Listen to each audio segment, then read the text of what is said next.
They told us deep space was empty, cold, lifeless, a graveyard of forgotten stars, and the echoes of civilizations too ambitious for their own good. I used to believe them, until I heard the signal. My name is Cale Voss, Deep Scout, long-range explorer, basically a glorified ghost hunter. I fly farther than most people care to imagine, looking for scraps of the past or hints of intelligent life beyond our reach. 99% of the time, it's just noise, cosmic radiation, dying quasars, the random groans of the universe stretching into nothing. But this time, it was different. I was alone aboard the Vanguard, 3 months past the last relay station, drifting in the dark between systems the charts just labeled unmapped. I had started to talk to myself more than I liked to admit. Then it came. A pulse. Soft. Clean. 3 short bursts of golden light, precise enough to cut through my sensors like a scalpel. I sat there for a solid 5 minutes, watching it repeat, again and again, perfectly timed. I knew every frequency the galaxy had thrown at us. This wasn't natural. This was intentional. The moment it registered, I felt it, not fear, not curiosity, something deeper, like a forgotten memory stirring in my bones. I couldn't explain it then, and I'm not sure I can now, but I knew I had to follow it, not just as a scout, but as a human. We're drawn to the unknown like moths to flame. It's our curse and our gift. The source came from an area charted as a collapsed star system, dead for centuries, nothing but gravitational ruin. I should have logged the coordinates and turned back, but I didn't. Instead, I cut through the darkness and entered orbit around the remains of a star that had folded in on itself long before humanity ever dreamed of spaceflight. And there it was, a structure, massive, silent, and wrong. It shouldn't have been there. It wasn't natural, but it didn't look constructed either.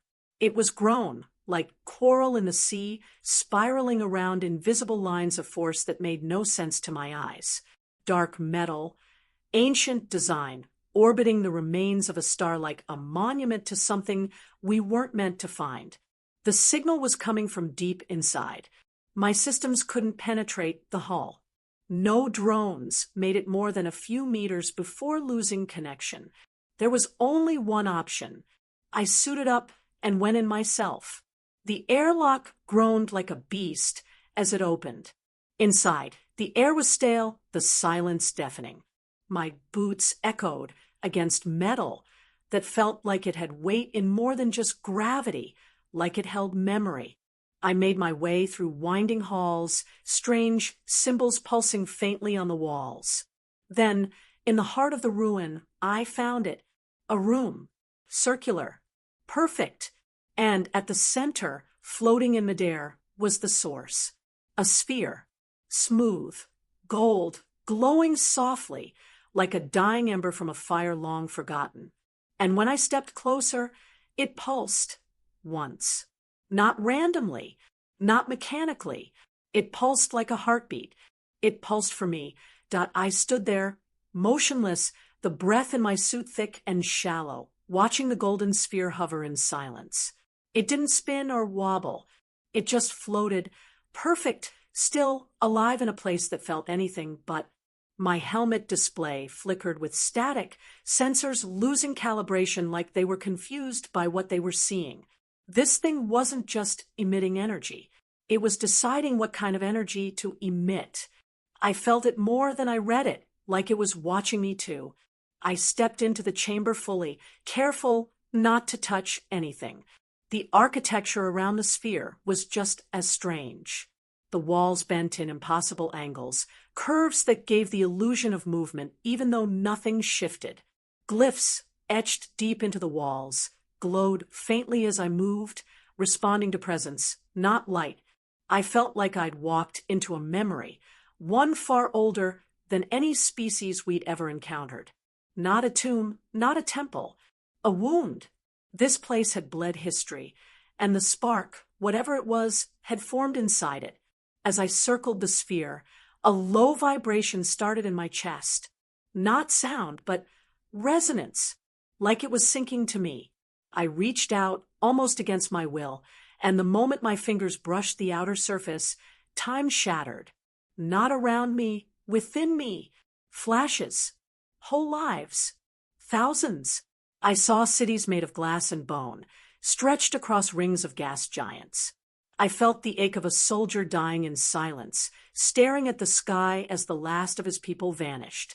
I was a mother holding her newborn on a planet with violet skies. A mechanic fixing machines that sang. A child who could move stars by dreaming. All human. All me. Their memories flooded into mine, like I'd always carried them, just locked away behind walls I didn't know existed. I fell back, gasping. My suit's biometrics went wild, spikes in neural activity, elevated emotional responses, tremors. I should have been terrified. Instead, I felt complete, as if a missing part of me had finally come home. I looked at the sphere again. It pulsed once more. This time, I understood it wasn't just alive, it was aware. Not sentient in the way we define it, but purposeful. It hadn't been calling for help. It had been calling for me, or anyone like me, anyone ready to listen. I had so many questions, but I already knew I wouldn't find answers here. This ruin wasn't the story. It was the start of the story. The spark wasn't born here. It had just been waiting, preserved, guarded, like fire in a cave, waiting for the next human to bring it forward into the dark again. I looked around the chamber one last time, recording every inch of it. Then I did the most reckless thing a scout could do. I took the sphere. The moment it left the field, the lights dimmed. The glyphs faded. The vibration stopped. The ruin didn't collapse. It went still, as if it had completed its final task. I walked back to the vanguard, spark in hand, with the cold certainty that nothing would ever be the same again, that I didn't notice the change immediately.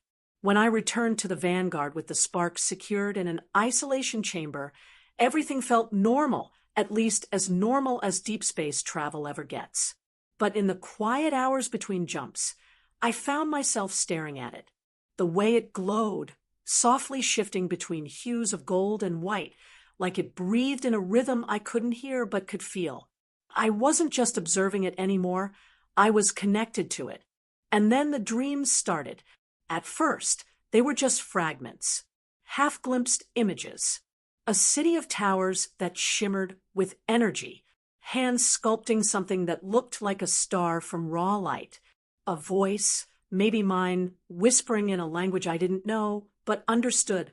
Every night, it was like I lived another life. And when I woke, I remembered all of them. When I reached the edge of the core systems and reported in, I thought they'd confiscate the spark. I prepared my logs, cleaned up the telemetry, stripped the story down to what they'd accept. Strange artifact, unknown energy pattern, minimal interaction. But I underestimated what it had already done. The moment I sent the data burst, things began to change back on Earth and across the colonies. I passed the spark, still glowing, to a child no older than 10.